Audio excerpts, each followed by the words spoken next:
Hello everybody, in this video we are going to discuss about vectors. Before moving to the next chapter, which is motion in a plane or motion in 2D, we need to at least have a basic understanding about vectors. So here we are discussing about vectors, okay. So this is the introductory lecture. We need to do 3-4 more lectures on this.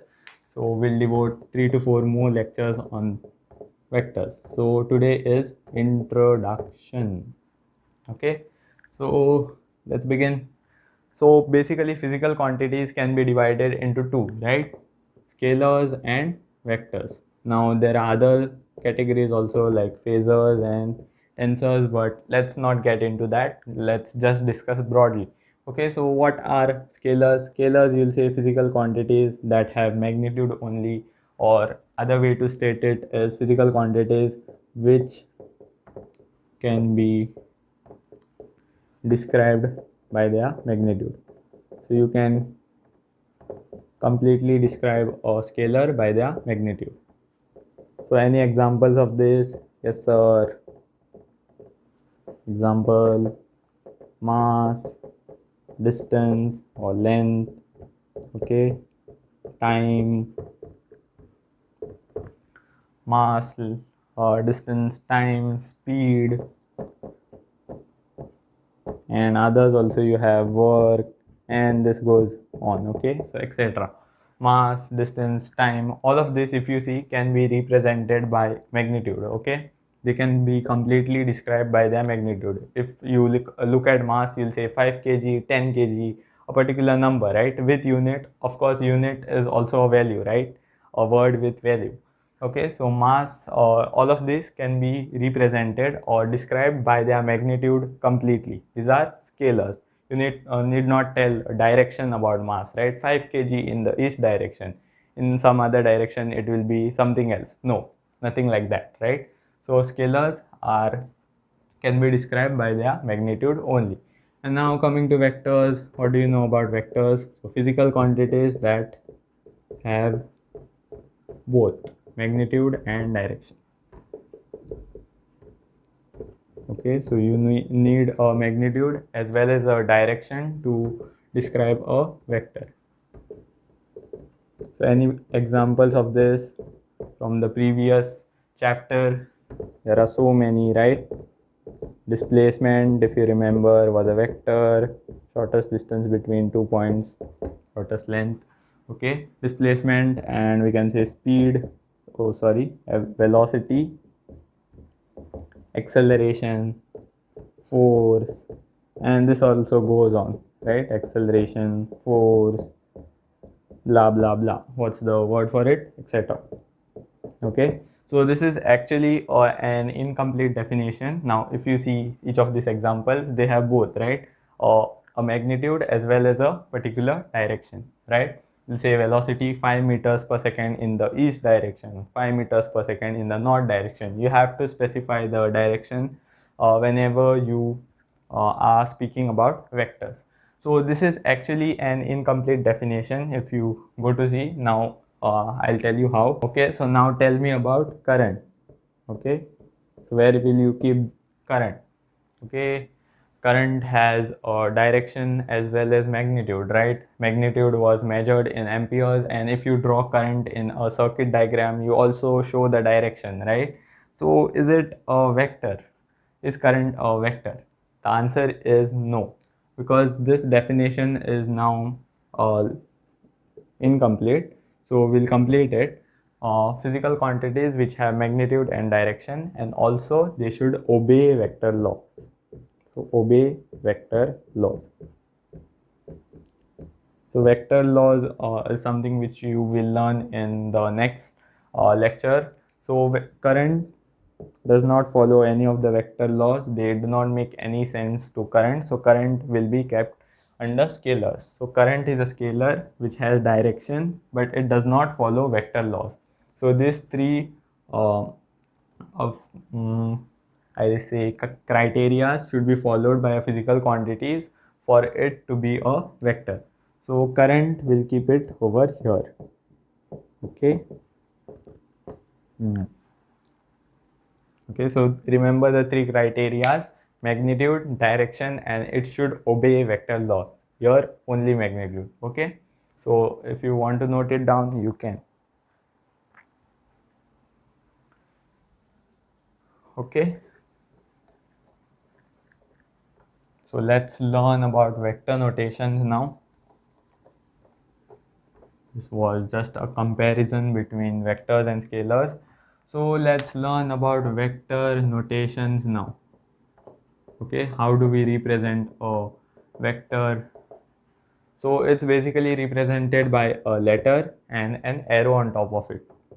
If you have seen the arrow on my head in the thumbnail, okay, something like that. Okay, so what will be that letter? That letter mostly is the letter that we use for a particular physical quantities. Like if you choose acceleration, what was the letter for it? Small a, right? So small a and a arrow on top of it, acceleration. So this is how you write acceleration vector.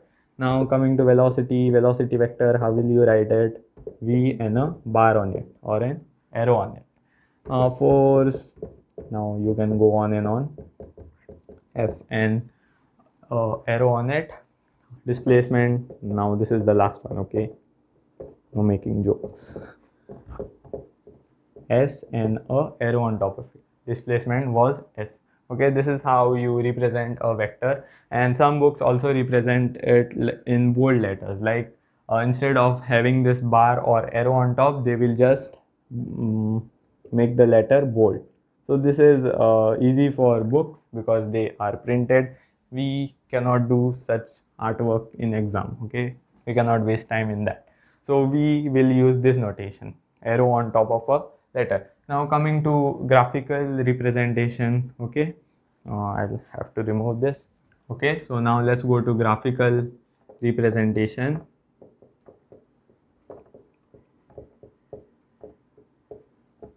So remember that whatever representation that we choose, it should tell us about both direction and magnitude, right? So yeah, the thing that we choose is an arrow again. So we'll represent vector graphically by an arrow again. So this is the head. Now it should tell us about two things, right? Direction and magnitude. So it should give us a knowledge about both of them. Okay, so then it is a good representation. So this arrow, which is the pointer, this part is called the head and this part is tail. So the arrow pointing part is head and this is the tail. Now the direction, as you can see from here itself, it is from tail to head, right? Suppose we had velocity. If I represent velocity of a car, suppose this A is a car and I represent its velocity in this direction. So the car is moving in that direction. Okay, it's moving towards the head, from tail to head, so towards the head. So the direction is directed towards head. Okay, whatever the vector we are representing, it's directed towards the head. Okay, now coming to magnitude, how can the arrow represent the magnitude? The answer is simple. It says length is proportional to the magnitude.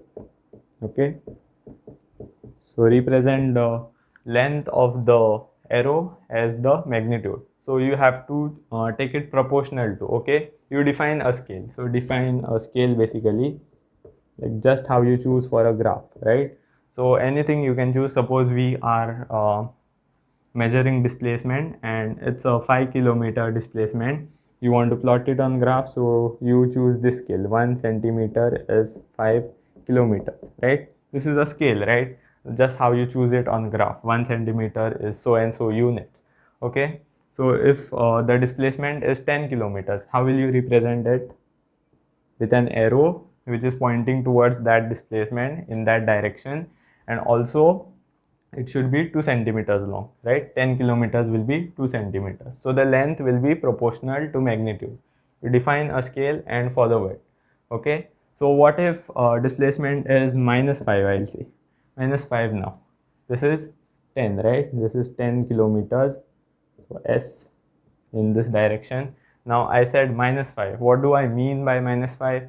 Okay, it will be 5 in magnitude. 5 in magnitude means 1 centimeter. Okay, 1 centimeter and minus 5. Minus 5 means direction is opposite. So this is plus, this is plus 10.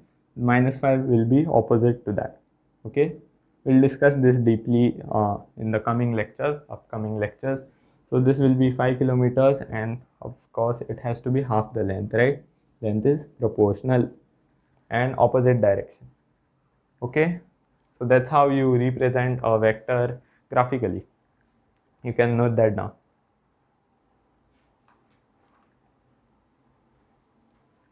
Okay.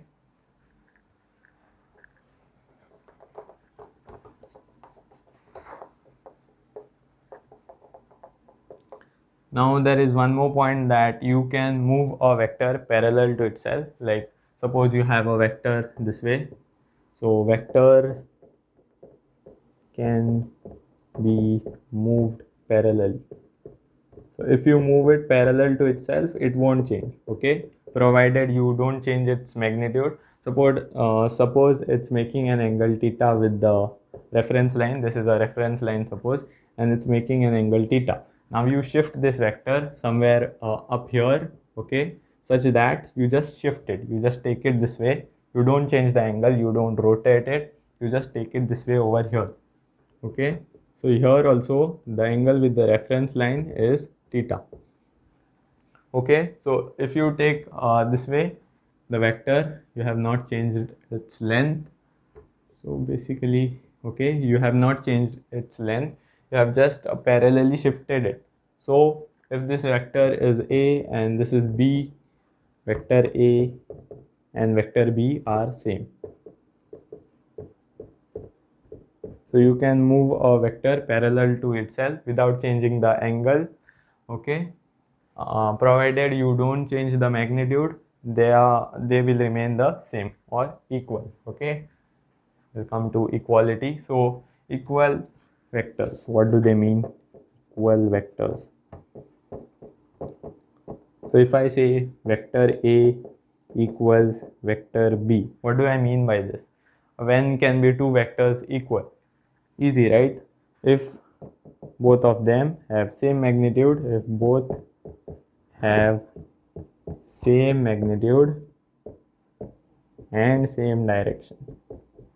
So if both of them have same magnitude and same direction, then and only then can we say that both of them are equal. Two vectors are equal if their magnitude and direction both are same. Have same magnitude and same. Okay, so these are basically delocalized vectors. I won't add heavy words. Okay, so vectors can be moved parallelly, and if you don't change their magnitude and you shift it just parallelly, they are the same. They will be equal. What are equal vectors? Vectors are said to be equal if they have the same magnitude and the same direction. Okay, so not a single problem in today's class. We are just introducing the topic to you. Okay, so just a last thing before we leave, since it's an introductory lecture, I don't have much to say. So the last thing is types of vectors.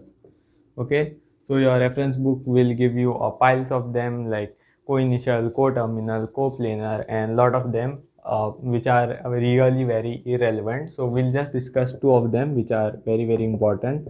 First one is a unit vector.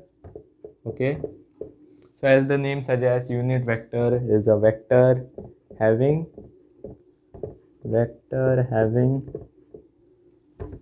unit magnitude or magnitude 1 unit. Okay, vector having magnitude 1 unit.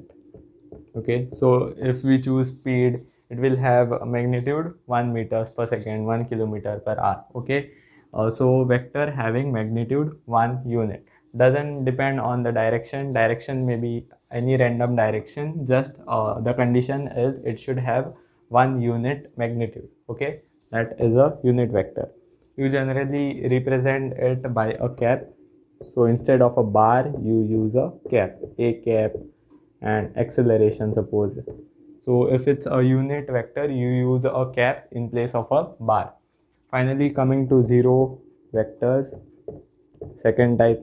Okay, and again, as the name suggests, it's a vector with zero magnitude. Vector with zero magnitude. Okay, so this is mostly useful in math, not that much in physics. So what will be the direction of zero vector? No specified direction, right? It, how will you, what will be the length, okay, and how, where will you point the arrow? So it has no specified, how to write that, specified, okay. It will have no specified direction. Okay, so this is mostly used in maths. We won't be using it that much. This is a unit vector, so a, not a bar. A bar is how you represent usual vectors. Unit vectors are represented by caps. Okay, we are going to discuss special of them. So yeah, you can note that down. Okay, so that's all for today's lecture. I hope you enjoyed it. Since it's an introductory lecture, I don't have much things to add on. Okay, so I'll see you soon in the next class. Till then, keep enjoying math, keep enjoying physics.